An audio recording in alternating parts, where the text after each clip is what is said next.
Billionaire psycho ಭಾಗ 1. ಅಮ್ಮ please ಅರ್ಥ ಮಾಡ್ಕೊ, ಲೈಫಲ್ಲಿ ಒಮ್ಮೆನೂ ನೋಡಿಲ್ಲ, ಕನಿಷ್ಠ ಮಾತೂ ಇಲ್ಲ ಅಂಥವನ್ನ ನಾನು ಹೆಂಗೆ ಮದುವೆ ಆಗಲಿ? ಅಷ್ಟಕ್ಕೆ ಅವನೊಬ್ಬ ಸೈಕೋ ಅಂತ ಇಡೀ ಊರಿಗೆ ಗೊತ್ತಮ್ಮ. ಕೋಪದಿಂದ ಕಿರುಚಾಡ್ತಿದ್ದ ಭೂಮಿಕಾಳ ಕಣ್ಣುಗಳಲ್ಲಿ ನೀರು ತುಂಬಿ ಬಂತು. ತಾಯಿ ಸುಮತಿ ಆಗಲೇ ದಿಕ್ಕು ತೋಚದಂತಾಗಿದ್ರು. ಮನೆಯಲ್ಲಿ ನಡೆಯುತ್ತಿರುವ ಯಾವುದೇ ಬೆಳವಣಿಗೆಗೆ ಮೊದಲೇ ಅವರಿಗೆ ಏನೂ ಗೊತ್ತಿಲ್ಲ, ಮಾಹಿತಿ ಇಲ್ಲ. ಮಗಳ ಪರಿಸ್ಥಿತಿ ಕಂಡು ಕರುಳು ಚುರುಕಂತು. ಪತಿಯ ಎದುರು ನಿಂತು ಮಾತನಾಡುವಂತಹ ಧೈರ್ಯ ಇಲ್ಲ. ಭೂಮಿ, ನೀನು ಗೊತ್ತಾನೆ, ನಿಮ್ಮಪ್ಪ ತಗೊಂಡಿರೋ ನಿರ್ಧಾರವನ್ನು ಬದಲಾಯಿಸೋಕೆ ನನ್ನಿಂದ ಸಾಧ್ಯ ಇಲ್ಲ. ದಯವಿಟ್ಟು ಪರಿಸ್ಥಿತಿಯನ್ನು ಇನ್ನಷ್ಟು ಹಠಕ್ಕೆ ಇಳಿಬೇಡಮ್ಮ. ಈ ಮದುವೆಗೆ ಒಪ್ಕೋ, ಬೇರೆ ದಾರಿ ಇಲ್ಲ. ಸುಮತಿ ತೀರಾ ಸಣ್ಣ ಧ್ವನಿಯಲ್ಲಿ ಅಸಹಾಯಕತೆಯಿಂದ ಮಗಳ ಮುಂದೆ ನಿಂತು ಬೇಡ್ಕೊಳ್ತಾ ಇದ್ದಾರೆ. ಅಷ್ಟರಲ್ಲೇ ರೂಮಿನ ಬಾಗಿಲು ಸಡನ್ನಾಗಿ ಓಪನ್ ಆಯಿತು. ಭೂಮಿಕಾಳ ತಂದೆ ನಾರಾಯಣಮೂರ್ತಿ ಒಳಗೆ ಹೆಜ್ಜೆ ಇಟ್ರು. ಅವರ ಮುಖದಲ್ಲಿ ಗಾಂಭೀರ್ಯವಿತ್ತು. ಏನಿದು ಇಲ್ಲಿ ಗದ್ದಲ? ಭೂಮಿ, ಮುಹೂರ್ತ ಹತ್ತಿರ ಬರ್ತಿದೆ, ನೀನಿನ್ನು ಯಾಕೆ ರೆಡಿಯಾಗಿಲ್ಲ? ನಾರಾಯಣಮೂರ್ತಿ ಅವರ ಧ್ವನಿ ಇಡೀ ಕೋಣೆಯಲ್ಲಿ ಮೊಳಗ್ತಾ ಇದೆ. ಯಾಕಂದರೆ ನನಗೆ ಈ ಮದುವೆ ಇಷ್ಟ ಇಲ್ಲ ಅಪ್ಪ, ಅದಕ್ಕೆ. ಭೂಮಿಕಾ ತಂದೆಯ ಕಣ್ಣುಗಳನ್ನೇ ದಿಟ್ಟಿಸಿ ನೇರವಾಗಿ ಹೇಳಿಬಿಟ್ಲು ಬಹಳ ಧೈರ್ಯವಾಗಿ. ಸಾಕು ಮಾಡು ಭೂಮಿಕಾ, ನಿನ್ನ ಈ ಹಠಮಾರಿತನವನ್ನು. ನಾರಾಯಣಮೂರ್ತಿಯವರ ತಾಳ್ಮೆ ತಪ್ಪಾಯ್ತು. ನಮ್ಮ ಕಂಪನಿ ಸಾಲದ ಸುಳಿಯಲ್ಲಿ ಸಿಲುಕಿ ಮುಳುಗುವ ಹಂತದಲ್ಲಿದೆ ಅನ್ನೋದು ನಿನಗೆ ಗೊತ್ತಿದೆಯಾ? ಇಂಥ ಟೈಮಲ್ಲಿ ನನ್ನ ಹಳೆಯ ಗೆಳೆಯ ವಿಕ್ರಮ್ ರಾಜ್ ಕೋಟಿಗಟ್ಟಲೆ ಹಣ ಕೊಟ್ಟು ಬಿಸ್ನೆಸ್ ಮುನ್ನಡೆಸೋಕೆ ಒಪ್ಕೊಂಡಿದ್ದಾನೆ. ನನಗೆ ಇನ್ನೊಂದು ಚಾನ್ಸನ್ನು ಕೊಟ್ಟಿದ್ದಾನೆ. ಅದಕ್ಕೆ ಪ್ರತಿಯಾಗಿ ಅವನು ಕೇಳ್ತಿರೋದು ನಿನ್ನನ್ನು, ತನ್ನ ಮನೆಗೆ ಸೊಸೆಯನ್ನಾಗಿ ಮಾತ್ರ. ಇದರಲ್ಲಿ ನಿನಗೇನು ಕಷ್ಟ? ಅಂಥ ದೊಡ್ಡ ಮನೆಗೆ ಸೊಸೆಯಾಗೋಕ್ಕೆ ಅವರ ದೊಡ್ಡ ಮಗ ನಿಖಿಲ್ ತುಂಬ ಒಳ್ಳೆಯ ಹುಡುಗ. ನಿನ್ನನ್ನು ಕಣ್ಣಿನ ರೆಪ್ಪೆ ಹಾಗೆ ನೋಡ್ಕೊತಾನೆ. ಮಹಾರಾಣಿ ಥರ ಇರ್ಬೋದು ನೀನಲ್ಲಿ. ಅಪ್ಪ. ಭೂಮಿಕಾ ತಂದೆಯ ಮಾತನ್ನು ಮಧ್ಯದಲ್ಲೇ ತುಂಡರಿಸಿದ್ಲು. ನಾನು ಯಾವಾಗಲಾದರೂ ನಿಮ್ಮ ಹತ್ತಿರ ಶ್ರೀಮಂತ ಹುಡುಗನಿ ಬೇಕಂತ ಕೇಳಿದ್ದೀನಾ? ಹುಟ್ಟಿದಾಗಿನಿಂದಲೂ ನೀವು ಹೇಳಿದ ಪ್ರತಿಯೊಂದು ಮಾತು ಕೂಡ ತಲೆ ಹಳ್ಳಾಡಿಸ್ಕೊಂಡೇ ಬಂದಿದ್ದೀನಿ. ಆದರೆ ಯಾರೋ ಒಬ್ಬ ಸೈಕೋ ಅಂತ ಗೊತ್ತಿದ್ದು ಕೂಡ ಕೇವಲ ಹಣಕ್ಕೋಸ್ಕರ ನನ್ನ ಲೈಫ್ನ ನಾನು ಬಲಿ ಕೊಡಲ್ಲ. ನಿಜಕ್ಕೂ ನಿಮಗೆ ನನ್ನ ಸಂತೋಷಕ್ಕಿಂತ ಈ ಹಣವೇ ಹೆಚ್ಚಾಯ್ತಾ ಅಪ್ಪ? ಭೂಮಿ, ಬಾಯಿ ಮುಚ್ಚು. ನಾರಾಯಣಮೂರ್ತಿ ಸಿಟ್ಟಿನಿಂದ ಕೆಂಡವಾಗಿ ಹೋದರು. ಇನ್ನೊಂದೇ ಒಂದು ಮಾತು ಕೂಡ ಆಡಿದ್ರು ಮರ್ಯಾದೆ ಇರಲ್ಲ ನೋಡು. ನಾನು ಮಗಳು ಅನ್ನೋದನ್ನು ಮರಿತೀನಿ. ನಾನು ಹೇಳಿದಷ್ಟು ಕೇಳಬೇಕು. ಸುಮ್ಮನೆ ಈಗಲೇ ರೆಡಿಯಾಗೋ. ನೀನು ಆ ಮನೆಗೆ ಸೊಸೆಯಾಗಿ ಹೋಗೋದು ಫಿಕ್ಸ್. ಇದರಲ್ಲಿ ನನಗೆ ಯಾವುದೇ ಗೊಂದಲ ಬೇಡ. ಅಷ್ಟು ಹೇಳಿ ಹೆಂಡತಿ ಸುಮತಿಯನ್ನು ಕರೆದುಕೊಂಡು ಮದುವೆಯ ಮುಂದಿನ ಕೆಲಸಗಳನ್ನು ನೋಡಬೇಕು ಬಾ ಅಂತ ಅಲ್ಲಿಂದ ಹೊರಟು ಹೋಗ್ತಾರೆ. ಅವರು ಹೋದ ಕಡೆಯೇ ನೋಡುತ್ತಾ ಭೂಮಿಕಾ ತನ್ನಷ್ಟಕ್ಕೆ ತಾನೇ ಗೊಣ್ಕೊಂಡ್ಳು. ಯಾರೋ ಕೊಟ್ಟ ಹಣಕ್ಕೋಸ್ಕರ ನನ್ನ ಬದುಕನ್ನು ಮಾರಿಕೊಳ್ಳೋಕೆ ನಾನೇನು ವಸ್ತು ಅಲ್ಲ. ನನ್ನ ಸ್ವಂತ ನಿರ್ಧಾರ ತಗೊಳ್ಳೋ ಶಕ್ತಿ ನನಗೂ ಇದೆ. ನನಗೂ ಕೂಡ 18 ವರ್ಷ ತುಂಬಿದೆ. ನನಗಿಷ್ಟ ಬಂದ ಹುಡುಗನನ್ನು ಮದುವೆಯಾಗುವಂತಹ ಒಂದು ಮೆಚ್ಯೂರಿಟಿ ಇದೆ. ಅಷ್ಟರಲ್ಲಿ ಮೇಕಪ್ ಆರ್ಟಿಸ್ಟ್ಗಳು ಭೂಮಿಕಾಳಿಗೆ ಮದುವೆಯ ಬಿಳಿ ಬಣ್ಣದ ಭವ್ಯವಾದ ಗೌನ್ ಧರಿಸಿ ದೇವತೆಯಂತೆ ರೆಡಿ ಮಾಡ್ತಾ ಇದ್ದಾರೆ. ಅವರ ಕೆಲಸ ಮುಗಿಸಿ ಆಲ್ ದಿ ಬೆಸ್ಟ್ ಮೇಡಮ್ ಅಂತ ಹೇಳಿ ಕೋಣೆಯಿಂದ ಹೊರ ನಡೆದರು. ಕೋಣೆಯಲ್ಲಿ ಈಗ ಭೂಮಿಕಾ ಒಬ್ಬಳೇ ಇದ್ದಾಳೆ. ಹೊರಗೆ ಮದುವೆಯ ಮಂತ್ರಗಳು ಕೇಳಿಸ್ತಿತ್ತು. ಆದರೆ ಆಕೆಯ ಮನಸ್ಸಿನಲ್ಲಿ ಓಡಿ ಹೋಗುವ ಆಲೋಚನೆ ಮಾತ್ರ ತೀವ್ರವಾಗಿತ್ತು. ಕಿಟಕಿಯ ಕಡೆ ನೋಡಿ ಸುತ್ತಮುತ್ತ ಯಾರೂ ಇಲ್ಲದನ್ನು ಖಚಿತಪಡಿಸ್ಕೊಂಡ್ಳು. ತಡ ಮಾಡದೆ ತನ್ನ ಸಣ್ಣ ಹ್ಯಾಂಡ್ ಬ್ಯಾಗನ್ನು ಎತ್ಕೊಂಡು ಆ ಒಂದು ಮದುವೆಯ ಬಿಳಿ ಉಡುಪಿನಲ್ಲೇ ಹಿಂಬಾಗಿಲಿನಿಂದ ಯಾರಿಗೂ ತಿಳಿಯದ ಹಾಗೆ ಮನೆಯಿಂದ ಹೊರಗೆ ಓಡಿ ಹೋದ್ಲು. ಈ ನಗರದಲ್ಲಿದ್ದರೆ ಖಂಡಿತ ಅಪ್ಪನ ಕೈಗೆ ಖಂಡಿತ ಬಿದ್ದೇ ಬೀಳ್ತೀನಿ ಅಂತ ಗೊತ್ತಿದ್ದ ಭೂಮಿಕಾ ಹಿಂಗಾದರೂ ಮಾಡಿ ಸಿಟಿ ದಾಟ್ಬಿಟ್ಟು ಹೋಗ್ಬಿಡ್ಬೇಕು, ದೂರ ಇರೋ ನನ್ನ ಬೆಸ್ಟ್ ಫ್ರೆಂಡ್ ಮನೆಗೆ ಹೋಗಬೇಕು ಅಂತ ನಿರ್ಧರಿಸಿದ್ಲು. ಮದುವೆಯ ಆ ಭಾರೀ ಬಿಳಿ ಗೌನ್ ಧರಿಸ್ಕೊಂಡೇ ಅವಳು ರಸ್ತೆಯಲ್ಲಿ ಓಡುತ್ತಿದ್ದರೆ ದಾರಿಲೆಲ್ಲ ಹೋಗೋರೆಲ್ಲ ಇವಳನ್ನೇ ಆಶ್ಚರ್ಯದ ದಿಟ್ಟಿಸ್ತಾ ಇದ್ರು. ಆದರೆ ಭೂಮಿಕಾಳಿಗೆ ಮಾತ್ರ ಯಾರ ಕಡೆ ನೋಡುವಂತಹ ತಾಳ್ಮೆ ಇಲ್ಲ. ಹೀಗಾದರೂ ಮಾಡಿ ಹತ್ತಿರದ ಮೆಟ್ರೋ ಸ್ಟೇಷನ್ ತಲುಪಿಟ್ರೆ ಸಾಕು ಅಂತ ತನ್ನಲ್ಲಿರೋ ಶಕ್ತಿನೆಲ್ಲ ಹಾಕಿ ಓಡಾಡ್ತಿದ್ದಾಳೆ. ಹೀಗೆ ಓಡ್ತಿರುವಾಗ ಸಡನ್ನಾಗಿ ಒಂದು ಹೊಸ ಕಪ್ಪು ಬಣ್ಣದ ಲಕ್ಸುರಿ ಕಾರ್ ಅವಳ ಮುನ್ನವೇ ಬಂದು ಕರ್ರೆಂದು ಬ್ರೇಕ್ ಹಾಕ್ತು. ಭೂಮಿಕಾ ಗಾಬರಿಯಲ್ಲಿ ಆ ಕಾರನ್ನು ದಾಟ್ಕೊಂಡು ಮುಂದೆ ಓಡಲು ಹೋದ್ಲು. ಆದರೆ ದುರದೃಷ್ಟವಶಾತ್ ಆತುರದಲ್ಲಿ ಅಲ್ಲಿ ನಿಂತಿದ್ದ ವ್ಯಕ್ತಿಯೊಬ್ಬನಿಗೆ ಜೋರಾಗಿ ಹೋಗಿ ಡಿಕ್ಕಿನೇ ಹೊಡೆದ್ಬಿಟ್ಲು. ಬ್ಯಾಲೆನ್ಸ್ ತಪ್ಪಿ ಪಕ್ಕದಲ್ಲೇ ಇದ್ದ ಕಾಂಕ್ರೀಟ್ ನೆಲದ ಮೇಲೆ ಧಡಮ್ಮನೆ ಬೀಳುವಷ್ಟರಲ್ಲೇ ಕಪ್ಪು ಸೂಟ್ ಧರಿಸಿದ್ದ ಆ ವ್ಯಕ್ತಿ ಅತ್ಯಂತ ವೇಗವಾಗಿ ಅವಳು ಸೊಂಟ ಕೈ ಹಾಕಿ ಬೀಳದಂತೆ ಗಟ್ಟಿಯಾಗಿ ಹಿಡಿದು ಉಳಿಸ್ತಾನೆ. ಈಗ ಭೂಮಿಕಾಳ ದೃಷ್ಟಿಕೋನದಿಂದ ಹೇಳ್ತೀನಿ ಕಥೆಯನ್ನು. ನನ್ನ ಹೃದಯ ಜೋರಾಗಿ ಬಡ್ಕೊಳ್ತಾ ಇತ್ತು. ಕಣ್ಬಿಟ್ಟು ನೋಡಿದಾಗ ಎದುರಿಗಿದ್ದವನು ರಾಯಲ್ ಬ್ಲ್ಯಾಕ್ ಸೂಟ್ ಧರಿಸಿದ್ದ, ಕಡುಕಂದು ಬಣ್ಣದ ತೀಕ್ಷ್ಣವಾದ ಕಣ್ಣುಗಳು, ಅಚ್ಚುಕಟ್ಟಾಗಿ ಬಾಚಿದ್ದಂತಹ ಕಪ್ಪು ಕೂದಲು, ಕತ್ತಿ ಮಸೆಯುವಂತಿದ್ದ ಗಡ್ಡ, ಕನಿಷ್ಠ 6 ಅಡಿ ಎತ್ತರವಿದ್ದ ಆ ಕಟ್ಟುಮಸ್ತಾದ ದೇಹದ ಮುಂದೆ ಬರೀ 5 ಅಡಿ 2 ಇಂಚು ಇರೋ ನಾನು ತೀರ ಸಣ್ಣ ಹುಡುಗಿ, ಒಳ್ಳೆ ಪುಟ್ಟ ಹುಡುಗಿ ಥರ ಕಾಣ್ತಿದ್ದೆ. ಆದರೆ ಅವಳ ಮುಖದಲ್ಲಿದ್ದ ಗಾಬರಿಯನ್ನು ನೋಡಿಯೂ ಆ ವ್ಯಕ್ತಿಯ ಮುಖದಲ್ಲಿ ಯಾವುದೇ ಕರುಣೆ ಕಾಣ್ತಾ ಇಲ್ಲ. ಆತ ತನ್ನ ಆಳವಾದ ಗಂಭೀರವಾದ ಧ್ವನಿಯಲ್ಲಿ ಅಸಹನೆಯಿಂದ ಹೇಳಿದ, ನಿಮ್ಮಂಥ ಹುಡುಗಿಯರಿದ್ದಾರಲ್ಲ, ಬರೀ ಪ್ರಾಬ್ಲಮ್ ಕ್ರಿಯೇಟ್ ಮಾಡೋದೇ ಇವ್ರ ಕೆಲಸ. ಈ ಧ್ವನಿಯಲ್ಲಿದ್ದ ಗತ್ತು ಮತ್ತು ಗಾಂಭೀರ್ಯವನ್ನು ಕೇಳಿದ ತಕ್ಷಣ ಭೂಮಿಕಾಳಿಗೆ ಅರ್ಥವಾಗೋಕೆ ತಡ ಆಗಲಿಲ್ಲ. ಅವನು ಬೇರೆ ಯಾರೂ ಅಲ್ಲ, ಇಡೀ ಊರೇ ಸೈಕೋ ಅಂದ್ಕೊಳ್ತಿದ್ದ ಅದೇ ನಿಖಿಲ್ ರಾಜ್. 2 ಗಂಟೆಗಳ ಹಿಂದೆ ನಿಖಿಲ್ ಮನೆಯಲ್ಲಿ. ನಿಖಿಲ್, ಪ್ಲೀಸ್ ವಿಷಯವನ್ನು ಇಷ್ಟೊಂದು ಕಾಂಪ್ಲಿಕೇಟ್ ಮಾಡಿಬಿಡಪ್ಪ. ಭೂಮಿಕಾ ತುಂಬ ಒಳ್ಳೆ ಹುಡುಗಿ, ನನ್ನ ಆಪ್ತ ಗೆಳೆಯನ ಮಗಳು ಕೂಡ. ಅವಳು ನಿನಗೆ ಪ್ರತಿಯೊಂದು ವಿಷಯದಲ್ಲೂ ಪಕ್ಕಾ ಮ್ಯಾಚ್ ಆಗ್ತಾಳೆ. ಇದು ತಂದೆ ವಿಕ್ರಮ್ ರಾಜ್ ಮಗನನ್ನು ಒಪ್ಪಿಸಲು ಬಹಳ ಪ್ರಯತ್ನ ಪಡ್ತಾನೆ ಇದ್ರು.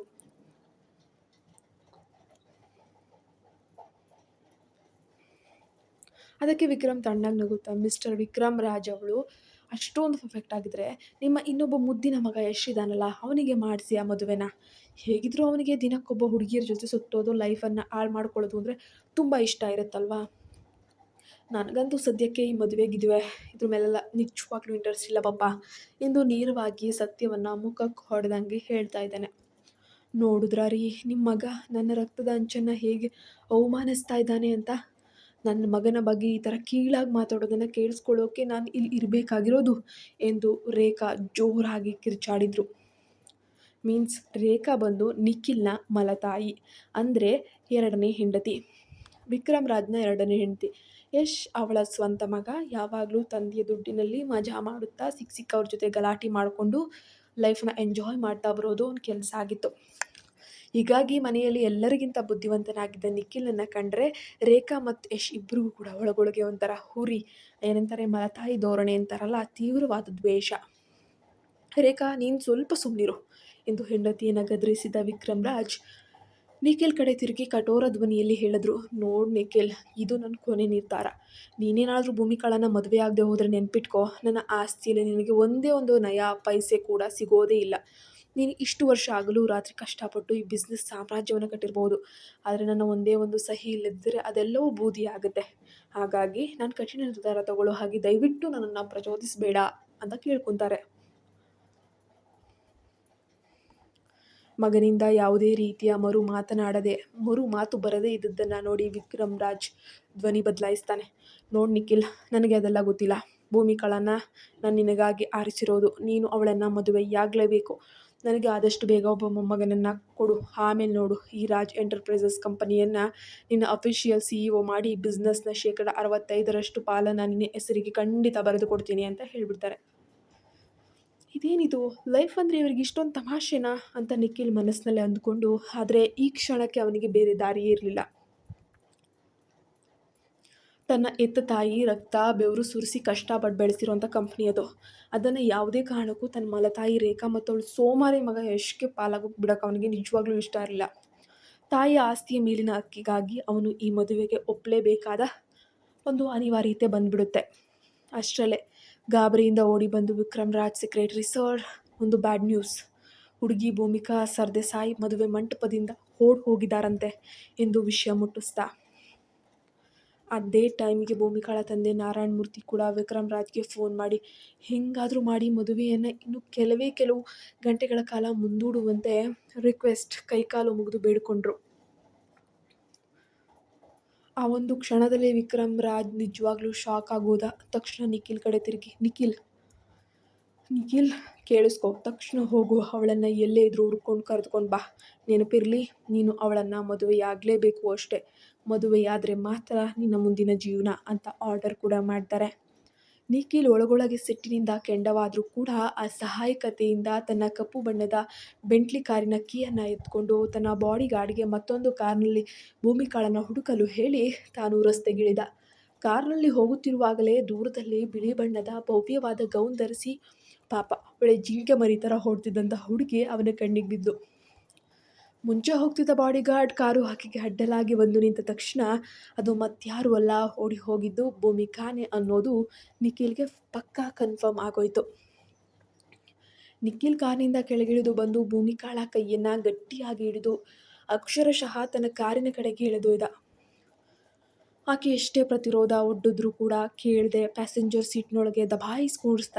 ಭೂಮಿಕಾ ಗಾಬರಿಯಿಂದ ಜೋರಾಗಿ ಕಿರುಚುತ್ತಾ ಕಣ್ಣೀರನ್ನು ಹಾಕುತ್ತಾ ಕಾರಿನ ಬಾಗಿಲನ್ನು ತೆರೆದು ತಪ್ಪಿಸ್ಕೊಳ್ಳೋಕೆ ಯತ್ನಿಸಿದ್ಲು. ಆದರೆ ನಿಖಿಲ್ ತಕ್ಷಣವೇ ಸೆಂಟ್ರಲ್ ಲಾಕ್ ಬಟನ್ ಒತ್ತಿ ತಾನು ಡ್ರೈವಿಂಗ್ ಸೀಟಿಗೆ ಬಂದು ಕುಳಿತೇ ಬಿಟ್ಟ. ಮುಂದಿನ ಕ್ಷಣವೇ ಕಾರು ನೂರಾರು ಸ್ಪೀಡ್ನಲ್ಲಿ ರಸ್ತೆಯಲ್ಲಿ ರೊಯ್ಯನೆ ನುಗ್ಗಿತು. ಅಳುತ್ತಾ ಕಿರುಚಾಡ್ತಿದ್ದ ಭೂಮಿಕಾ ತಕ್ಷಣ ಸೈಲೆಂಟ್ ಆದ್ಲು. ಹಠ ಮತ್ತು ಕಣ್ಣೀರಿನಿಂದ ಈ ಸೈಕೋ ಹತ್ತಿರ ಗೆಲ್ಲಲು ಸಾಧ್ಯವಿಲ್ಲ ಎಂದು ಅರಿತು ನಿಧಾನವಾಗಿ ಅವನ ಜೊತೆ ಮಾತುಕತೆಗಿಳಿದ್ಲು. ಪ್ಲೀಸ್ ಪ್ಲೀಸ್ ನನ್ನ ಮಾತನ್ನು ಸ್ವಲ್ಪ ಕೇಳ್ತೀರಾ? ಲೈಫಲ್ಲಿ ಒಮ್ಮೆಯೂ ಮುಖ ನೋಡಿಲ್ಲ, ಮಾತಾಡಿನೂ ಇಲ್ಲ ಅಂಥ ಹುಡುಗಿನ ನೀವು ಹೆಂಗೆ ಮದುವೆ ಆಗಕ್ಕೆ ಹೋಗ್ತೀರಾ? ನಿಮ್ಮಂಥ ಶ್ರೀಮಂತ ಯಶಸ್ವಿ ಬಿಸ್ನೆಸ್ ಮ್ಯಾನ್ ಕ್ಯೂ ನಿಲ್ತಾರೆ, ಸಾವಿರಾರು ಜನ ಸುಂದರವಾದ ಹುಡುಗಿಯರು ಸಿಗ್ತಾರೆ. ನನ್ನನ್ನು ಯಾಕೆ ಸುಮ್ಮನೆ ಬಿಟ್ಬಿಡಬಾರ್ದು? ಭೂಮಿಕಾ ಧ್ವನಿಯಲ್ಲಿ ಬೇಡಿಕೊಳ್ಳುವ ಭಾವವಿತ್ತು. ಆದರೆ ನಿಖಿಲ್ ಅವಳ ಕಡೆ ಮುಖ ಮಾಡಿಯೂ ನೋಡದೆ ತಣ್ಣನೆಯ ಮೇಲೆ ಧ್ವನಿಯಲ್ಲಿ ಹೇಳಿದ, ನನಗೆ ಯಾವ ಹುಡುಗಿ ಬೇಕಾದರೂ ಸಿಗಬಹುದು ಅನ್ನೋದು ನನಗೆ ಗೊತ್ತು. ಆದರೆ ನನಗೆ ಬೇಕಾಗಿರೋದು ನೀನೇ. ನಿನ್ನನ್ನು ಯಾಕೆ ಬಿಡಬೇಕು ಹೇಳು? ನಿನ್ನನ್ನು ಮದುವೆಯಾಗಿ ಕಾಡೋದ್ರಲ್ಲೇ ನನಗೆ ನಿಜವಾದ ಖುಷಿ ಸುಖ ಸಿಗುತ್ತೆ ಅಂತ ನನಗೆ ಯಾಕೋ ಅನ್ನಿಸ್ತಾ ಇದೆ. ಅವನ ಆ ಮಾತು ಭೂಮಿಕಾಳಿಗೆ ತೀವ್ರ ಅವಮಾನ ಮತ್ತು ಸಿಟ್ಟು ನೋವನ್ನು ತರಿಸಿತು. ಆಕೆ ಕೋಪ ತಡೆಯಲಾರದೆ, ಆಹಾ, ಹಾಗಾದರೆ ಇಡೀ ಊರು ನಿಮ್ಮ ಬಗ್ಗೆ ಹೇಳ್ತಿರೋದು 100ಕ್ಕೆ 1000ದಷ್ಟು ನಿಜ? ಆ ಮ್ಯಾಗ್ಝಿನ್ ನ್ಯೂಸ್ಗಳಲ್ಲಿ ಬಂದಿರೋದು ಸುಳ್ಳು ಅಲ್ವೇ ಅಲ್ಲ. ಬೇರೆಯವರನ್ನು ನೋಯಿಸೋದು, ಅವಮಾನಿಸೋದ್ರಲ್ಲಿ ನಿಮಗೆ ವಿಕೃತ ಆನಂದ ಖುಷಿ ಸಿಗುತ್ತೆ ಅಲ್ವಾ ಅಂತ ಕಿಡಿಕಾರಿದ್ಲು.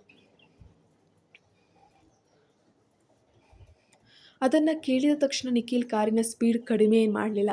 ಶೂನ್ಯ ಭಾವದಿಂದನೇ ಕೇಳಿದ, ಓಹೋ, ಅಂದರೆ ಮದುವೆಗೆ ಮುಂಚೆನೇ ನನ್ನ ಬಗ್ಗೆ ಮೀಡಿಯಾಗಳಲ್ಲಿ ಬರೋ ನ್ಯೂಸ್ ಎಲ್ಲ ನೋಡಿ ನನ್ನ ಹಿನ್ನೆಲೆ ಹಿಸ್ಟ್ರಿ ಎಲ್ಲದರ ಬಗ್ಗೆ ರಿಸರ್ಚ್ ಮಾಡಿದೀಯಾ? ಹಾಗಾದರೆ ಗ್ರೇಟ್. ಇಬ್ಬರು ಕಣ್ಣಾರೆ ನೋಡಿ ಭೇಟಿಯಾಗದೇ ಇದ್ದರೂ ನೀನು ಹೇಗೆ ಅಷ್ಟು ಕರೆಕ್ಟಾಗಿ ಗುರುತಿಸ್ದೆ ಅನ್ನೋದು ಈಗ ನನಗೆ ಅರ್ಥವಾಯಿತು. ಅಷ್ಟಕ್ಕೂ ನಿನಗೆ ನನ್ನನ್ನು ಮದುವೆ ಆಗೋಕ್ಕೆ ಯಾಕೆ ಇಷ್ಟ ಇಲ್ಲ? ತಾನು ಸಿಟ್ಟಿನಲ್ಲಿ ತುಂಬ ಮಾತನಾಡಬಾರ್ದ ವಿಷಯವನ್ನು ಬಾಯ್ಬಿಟ್ಟು ಸಿಕ್ಕಿ ಬಿದ್ದಿದ್ದಾನೆ ಎಂದು ಭೂಮಿಕಾಳಿಗೆ ತಕ್ಷಣ ಅರಿವಾಯಿತು. ಇನ್ನೇನು ಪರಿಸ್ಥಿತಿಯನ್ನು ಹೆಂಗೋ ಮ್ಯಾನೇಜ್ ಮಾಡಲು ತಕ್ಷಣ ಮಾತನ್ನು ಬದಲಾಯಿಸ್ತಾಳೆ. ನಾನು ನೋಡಿದ್ದು ನಿಮ್ಮ ಪರ್ಸ್ನಲ್ ಲೈಫ್ ಬಗ್ಗೆ ಅಲ್ಲ, ಬಿಸ್ನೆಸ್ ಮ್ಯಾಗ್ಝಿನಲ್ಲಿ ನಿಮ್ಮ ಹೊಸ ಡೀಲ್ ಸಕ್ಸಸ್ ಆದ ಬಗ್ಗೆ ಒಂದು ಆರ್ಟಿಕಲ್ ಬಂದಿತ್ತು. ಇಷ್ಟು ಚಿಕ್ಕ ವಯಸ್ಸಿಗೆ ನೀವು ಎಷ್ಟು ಚುರುಕಾಗಿ ಬಿಸ್ನೆಸ್ ಮಾಡ್ತೀರಾ ಅಂತ ಅದರಲ್ಲಿ ನಿಮ್ಮನ್ನು ತುಂಬ ಹೊಗಳಿದ್ರು. ಹಾಗೆ ಆ ನ್ಯೂಸ್ ಫೋಟೋ ನೋಡಿದ್ದಕ್ಕೆ ನನಗೆ ನಿಮ್ಮ ಮುಖ ಕೂಡ ಒಂದು ಸ್ವಲ್ಪ ನೆನಪಿತ್ತು, ಅಷ್ಟೇ ಅಂತ ದಡಬಡಾಯಿಸುತ್ತಾ ಕೊನೆಗೂ ಒಂದು ಸುಳ್ಳು ಹೇಳಿ ನಿಟ್ಟುಸಿರನ್ನು ಬಿಡ್ತಾಳೆ.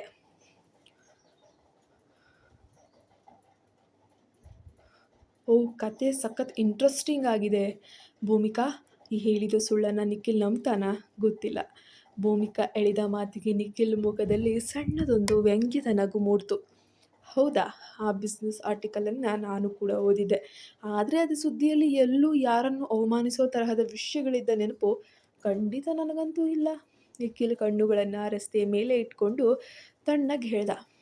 ಆತನ ಮಾತಿಗೆ ಭೂಮಿಕಾಳಿಗೆ ಮರು ಮಾತನಾಡಲಾಗದೆ ಮೌನವಾಗಿಬಿಟ್ಲು. ಪ್ಲೀಸ್ ನಿಖಿಲ್, ನನಗೆ ನಿಮ್ಮ ಮೇಲೆ ಅಷ್ಟಾಗಿ ಇಂಟ್ರೆಸ್ಟ್ ಇಲ್ಲ.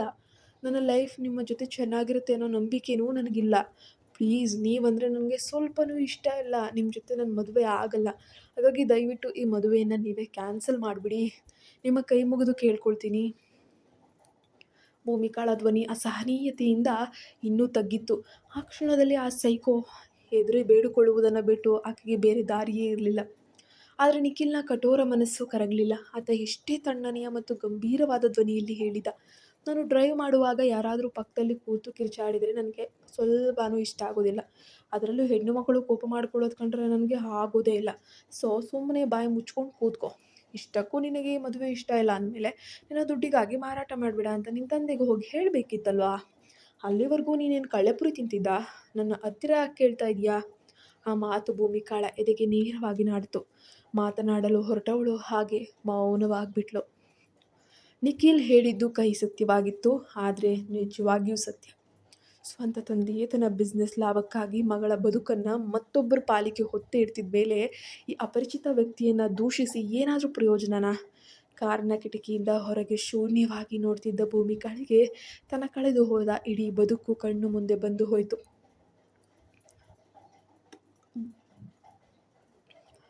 ಜಗತ್ತಿನ ಕಣ್ಣಿಗೆ ಅವಳು ಶ್ರೀಮಂತ ನಾರಾಯಣ ಮೂರ್ತಿಯ ಮಗಳು. ಅರಮನೆಯಂತಹ ಮನೆಯಲ್ಲಿ ರಾಜಕುಮಾರಿಯಂತೆ ಬೆಳೆದಳು.